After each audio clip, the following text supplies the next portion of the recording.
you should scrub. What would you recommend a new grad to do to upskill in weight management? Ooh. Help some people lose weight. Practice. Well, look, upskill in weight management. Look, there's a bunch of courses from people that do that kind of thing. Watching our content is good. But I think it is just doing a lot of the time. Like, as a dietitian, it's pretty much your breadbasket. It's where you should be living on a daily basis. What you need to do is try a test first and then go back to the literature and ask yourself questions. So what I would generally do, see my clients, see mixed results or non-responders.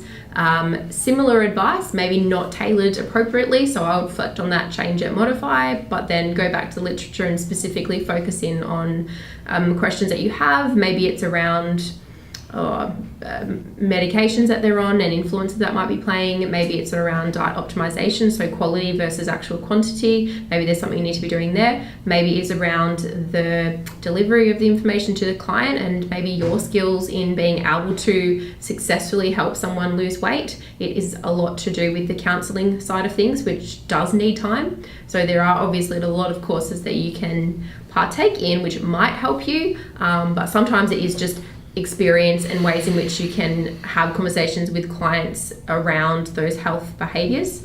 That's what I would do first. And then in terms of weight management from a actual implementation point of view, knowledge. So food knowledge is massive when it comes to weight management. So not only for you to be able to analyze what someone's diet history is as you're just looking at it, not in terms of putting in computer software, not looking on Google, knowing every single product that a possible person could walk in with, is 100% a huge advantage for weight management, not only in terms of identifying where they're at now and why they could have gained weight or why they aren't losing weight, but then also for you to strategically implement different changes in it. So if it's different snack options and having like a plethora of things in your arsenal that are related to that client and their client likes, possibly they got food intolerances, and knowing all of those foods is 100% going to help you. So often we interview people around like weight management and give them weight management questions and they're like, oh, I don't eat that, I don't know what's in it.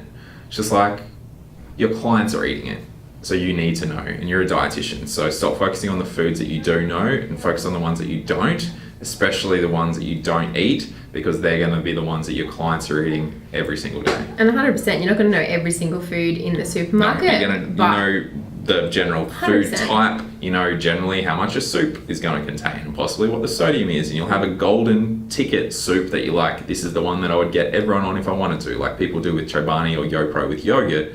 It's having that across every single like possible like meat, chicken, fish, bread, wrap, any other packaged product, Mexican pre-made stuff, like frozen goods, knowing how much is in that. Like the frozen meals, like something that we always get is like people say, oh, a frozen meal. I'm like, all right, how many kilojoules is in that? Oh, I don't know. Yeah, and it's just like, oh, one of the frozen meals. Like, all right, light and easy is different to McCain.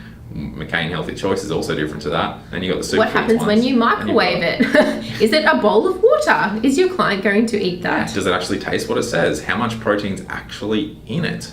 Have you tried it? Did you notice there's only 2 chicken bits in every lean cuisine pasta dish that you get? Or like, so it's not just only knowing the packet, it's also buying it, using it, tasting it. I hate a lot of foods, but the amount of foods that I've tried just because of the dietetic point of view is huge, and 100% that is one thing. Outside of clinically, what you can do just practically, knowing that shit helps. The other is finally just seeing the way other people might go about weight management. So it might be your colleagues or your superiors or just other people, dietitians, you can talk about it. The worst thing you can do is close yourself off and think that the only way that will work is the way that you're doing it. Or saying Australian Guide to Healthy Eating. Yeah. It's not going to work. I went and completed like a weight management specific course probably, I don't know, 5-6 years ago, and whilst I to a point don't really use it entirely, there was aspects within that course that were fundamental to me kind of going, oh yeah, did not think about that. Okay, that's actually a really interesting way to go about it. So yeah, it might just be that there are aspects around weight management that you haven't thought of, that in your insular mind you haven't. So therefore you need to kind of step out of that, and don't be afraid for people to say, actually, that's not a really good way. Have you considered this? Or have people look at things like your meal plan, or tell them what you would recommend for your clients, or ask them what they would do for that client. And that is equally as valuable than going to a course or reading a research paper. Yep.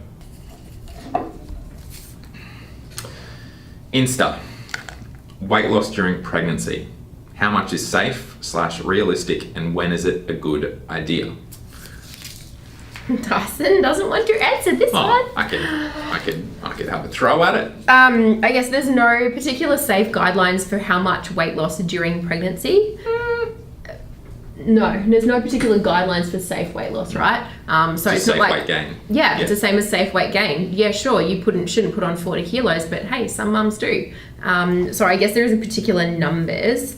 Is it safe? Well, is it okay? Yeah, I mean, to a point. If the child is growing and tracking, there's no issues, and the person, just because they're pregnant, they want to improve their diet and essentially lose weight as a consequence to that, I've definitely seen that improve health outcomes. And if it's a change in diet in a positive way, then it's absolutely okay.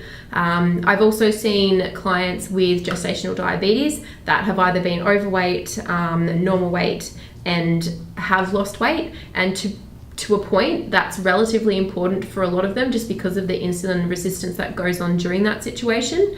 I would monitor them, and generally I take a waist circumference from my perspective, and a lot of the time the waist is growing, the weight might remain stable, and they're essentially not sort of losing or gaining, but their insulin levels are better, their blood glucose levels are normal. So I mean, that's obviously an appropriate time for that client to lose or manage weight.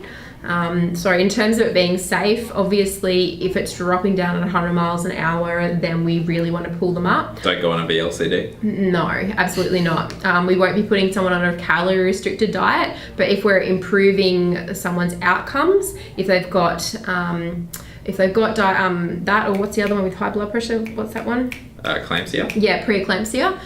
Then weight does kind of come into that too. Or if they're put on bed rest and all of a sudden they're gaining a lot of weight because they're not moving, then maybe we do need to look to, I guess, restrict, improve, or limit the amount of junk food that they're having in their diet. Well, I think it's like similar to what people think about like overweight children. I know you've got different views in terms of weight loss and that kind of thing, but as the do no harm type of thing, you're not trying to necessarily make sure that they lose weight. What you're trying to do is to stagnate their weight as their height catches up. So then overall they're going to lose weight in terms of BMI or overall health outcomes, but you're not actually going in targeting weight loss. So if someone who was pregnant had a horrific diet and you're just making it better and wholesome for the child and the human, and weight loss happens as a result of that, then that's sweet. But yeah, going in and going a BLCD type diet or something that's super restrictive is not going to be conducive of getting good results for the baby, and probably could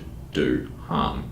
So, yeah, but we also know that excessive weight gain in pregnancy puts the baby at risk anyway. Yeah. So, and I've seen lots of mums that have just lost weight because they were vomiting all of the first and second trimester, or a lot of overweight women who really have not put on any weight because they've already got plenty there, and a lot of it's just kind of going into the baby's stores. I've seen that too. And there are times in pregnancy where weight does track up, and then other times it levels out and they might drop down. So there isn't any particular yes or no answer to that, but certainly take it as a client per client basis and make sure that your recommendations are always within good guidance and obviously safe and effective for that client. Yeah, and either seek help from someone that's more experienced or refer on.